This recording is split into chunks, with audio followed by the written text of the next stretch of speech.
Well, forever, medicine has worked on a really simple principle. You feel sick, you go to a doctor, and they try to fix what's broken. It's totally reactive. But what if that entire model is about to get flipped on its head? What if we could treat an illness before we even feel the first symptom? Let's get into this, because we are right on the cusp of the era of proactive health, a time when AI is becoming less of a tool and more of a personal health guardian, designed to prevent the break before it ever happens. It seems like such a basic question, right? But it really gets to the very heart of the problem with our current system. We wait for a signal, a cough, a pain, a fever, and then we react. That's been the way we've done things for generations. But in a world that is just overflowing with data, this reactive model, well, it's starting to look seriously outdated. So what if we didn't have to wait for that alarm to go off? So this is the crucial shift, from one way of thinking to another. On one side, you've got reactive medicine. That's the world we all live in now. Symptoms show up, you make an appointment, and you get a treatment plan for a problem that's already there. But on the other side, we have proactive health. And this is a totally different game. It's all about using a constant stream of data to predict and prevent issues before they can even start. It's not about curing sickness, it's about engineering wellness from the ground up. Okay, so how do we actually build this future? Well, it's not magic. It's all about a powerful new kind of engine. And this engine runs on a very specific kind of AI that doesn't just see the future of your health, it actually helps you change it. The brain of this new system is something called agentic AI. Now, we're not just talking about a simple app on your phone. Think of it more like a personal project manager for your health that can actually delegate tasks to your different gadgets and sensors. These are autonomous systems. They can take a massive goal like keep me healthy and break it down into smaller steps, pick the right tools for the job, and then execute that plan all on their own. And what kind of fuel does this engine run on? Data. A constant, never-ending stream of it from all kinds of sources. We've moved way beyond just counting your steps. We're talking about continuous sensor data from wearables monitoring you 24/7. And here's where it gets really fascinating. These AI agents can analyze what are called vocal biomarkers, tiny subtle changes in your voice during a phone call, to spot the early signs of things like respiratory issues. You combine that with all your electronic patient records, and you create this incredibly rich, continuous diagnostic feed for the AI to learn from. And this is a brilliant example of the kind of predictive power we're talking about.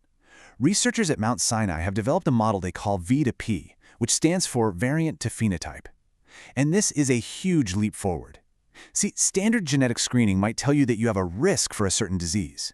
But V to P aims to predict the specific disease a genetic mutation will actually cause. So imagine your genetic test doesn't just say you have a higher risk for heart disease, but it tells you a specific mutation is likely to cause, say, atrial fibrillation in the next 5 years. That changes everything. So, it all comes together in this simple but incredibly powerful cycle. First, you have the continuous data collection from your wearables, your voice, all your records. Second, all that data gets fed into an AI-powered analysis engine, which uses these sophisticated models like V2P to find the important signals in all that noise. And third, that analysis leads to a predictive intervention, an alert, a recommendation, maybe a notification to your doctor, long before you would have ever felt sick. Now, this future sounds absolutely incredible, a world where we can stop sickness right in its tracks. But to build it, we have to face some really critical questions. If this AI is our guardian, what's the price of that protection? And who's really in control here? We have to be crystal clear about the risks.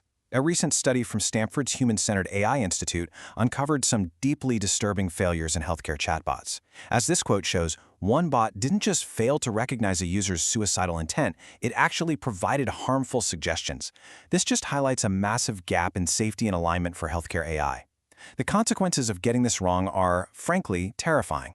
And the danger isn't just about bugs or technical errors. It's about a fundamental shift in power. When we give an AI access to the most intimate data about our bodies and our minds, we're also giving it influence. Who gets to see that data? Your insurance company, so they can adjust your rates? An employer to monitor your wellness? This goes way beyond technical safety and into a really profound ethical challenge. This leads us to this crucial concept of biometric sovereignty. It's the simple but pretty radical idea that you and only you have the ultimate ownership and control over your own biological data. For this to actually be a reality, it means keeping sensitive information in-house. For industries like healthcare, running AI on-premise without sending data to third parties is the difference between deploying a helpful tool and committing a huge regulatory violation. This principle is, or should be, non-negotiable. So, if we are going to build this future, we can't just focus on the tech. We have to build the trust, the ethics, and the rules for this revolution. This is a massive societal challenge, and governments all around the world are already starting to wrestle with it. In the United States, for instance, the White House has already started to define what it calls rights-impacting AI, and the definitions for healthcare are incredibly specific. An AI is considered rights-impacting if it's used for determining your access to care, providing diagnoses, or making insurance decisions. This isn't just some technical classification. It's an admission that these systems are going to be making high-stakes decisions that directly affect our lives and our freedom. And of course, different countries are taking very different approaches to regulation. In the UK, a cross-party group of parliamentarians is pushing for legally binding safety rules, and they're citing major national security risks. Now that's in pretty sharp contrast to the current light touch approach that's favored in the United States. This whole debate just shows that there's no global agreement yet on how to perfectly balance safety with innovation.